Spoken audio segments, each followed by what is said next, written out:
মানুষ কেন আপনাকে অবহেলা করে?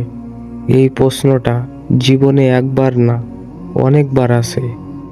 আর সবচেয়ে কষ্টের জায়গা হলো অবহেলা আসে সবচেয়ে কাছের মানুষগুলোর কাছ থেকেই।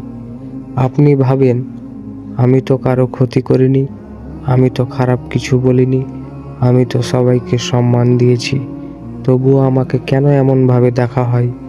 এই প্রশ্নের উত্তর এক লাইনে দেওয়া যায় না, কারণ অবহেলা একদিনে তৈরি হয় না, এটা ধীরে ধীরে গড়ে ওঠে। অনেক সময় মানুষ আপনাকে অবহেলা করে না, আপনি নিজেই নিজেকে এমন জায়গায় রেখে দেন যেখানে অবহেলা সহজ হয়ে যায়। আপনি খেয়াল করে দেখবেন, যে মানুষটা সব সময় পাওয়া যায় সেই মানুষটাই সবচেয়ে বেশি অবহেলিত।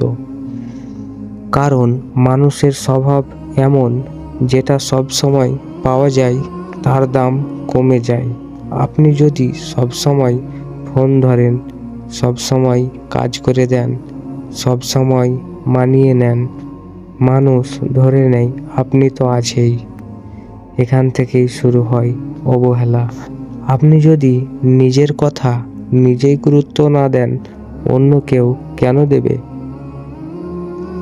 আপনি যখন কথা বলার মাঝেই থেমে যান, নিজের মতামত বদলে ফেলেন, নিজের সিদ্ধান্তে সন্দেহ করেন, মানুষ সেটা টের পায়।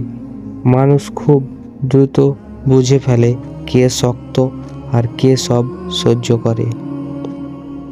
আর যাকে সব সহ্য করতে দেখে তার উপরই সবচেয়ে বেশি চাপ দেয়। অনেকেই ভাবে ভালো মানুষ হলে সবাই ভালোবাসবে, কিন্তু বাস্তব জীবন এরকম না। ভালো মানুষকে সবাই ব্যবহার করতে চায়, সম্মান দিতে চায় না। মানুষ যত বেশি নিজেকে ছাড় দেবেন, মানুষ তত বেশি আপনাকে ছাড়িয়ে যাবে। অনেক সময় অবহেলা আসে আপনার সীমা না থাকার কারণে। আপনি কাউকে কখনো বলেননি, এটা আমার পক্ষে ঠিক না, এভাবে কথা বলবেন না, আমি এটা পছন্দ করি না।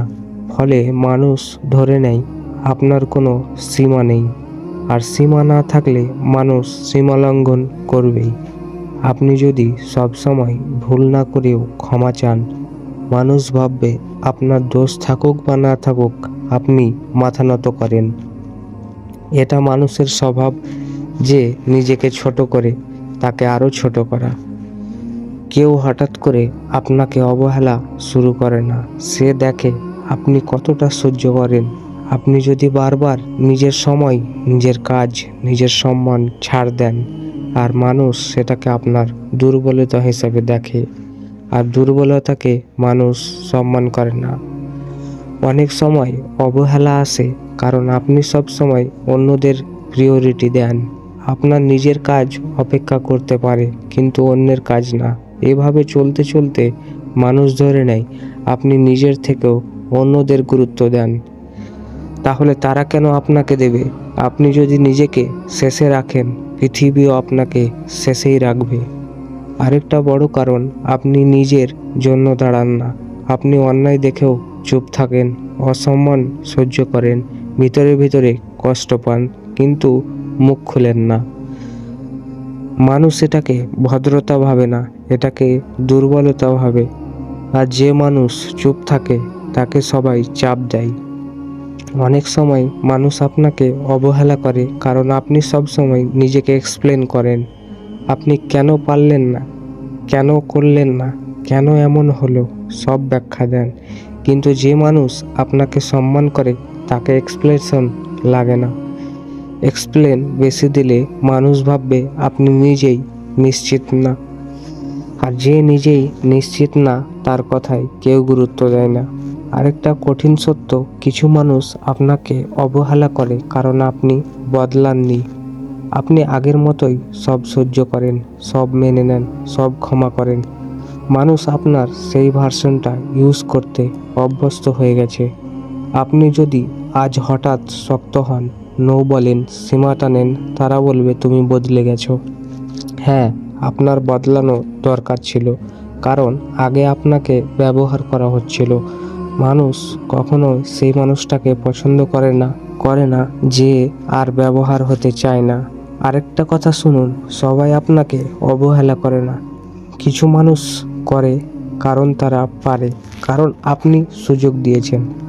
অবহেলা থামাতে হলে প্রথমে নিজের ভিতর থেকে একটা সিদ্ধান্ত নিতে হবে, আজ থেকে আমি নিজেকে হালকা করে নেব না। আপনি যদি নিজের কথা নিজেই গুরুত্ব দিতে শুরু করেন, মানুষ ধীরে ধীরে আপনার সাথে ব্যবহার বদলাবে। সবাই না, কিন্তু যারা থাকবে তারা সত্যিকারের থাকবে, আর যারা দূরে যাবে তারা কখনোই আপনার ছিল না। এই সত্যটা মানা কষ্টকর কিন্তু জরুরি। আপনি কাউকে ধরে রাখতে নিজেকে হারাতে পারেন না। সম্মান ভিক্ষা করে পাওয়া যায় না, সম্মান আসে নিজেকে যেভাবে দাঁড় করান সেইভাবে। আজ যদি এই কথাগুলো আপনার মনে লাগে, তাহলে বুঝবেন আপনি একা না। অনেক মানুষ এই জায়গা দিয়ে গেছে, আর তারা একটাই জিনিস শিখেছে, নিজেকে ছোট করলে পৃথিবীও আপনাকে ছোট করবে, নিজের জন্য দাঁড়ালে পৃথিবী থামবে। তো নেক্সট কোন টপিকে ভিডিও লাগবে অবশ্যই কমেন্ট করে জানিয়ে দিবেন। ধন্যবাদ।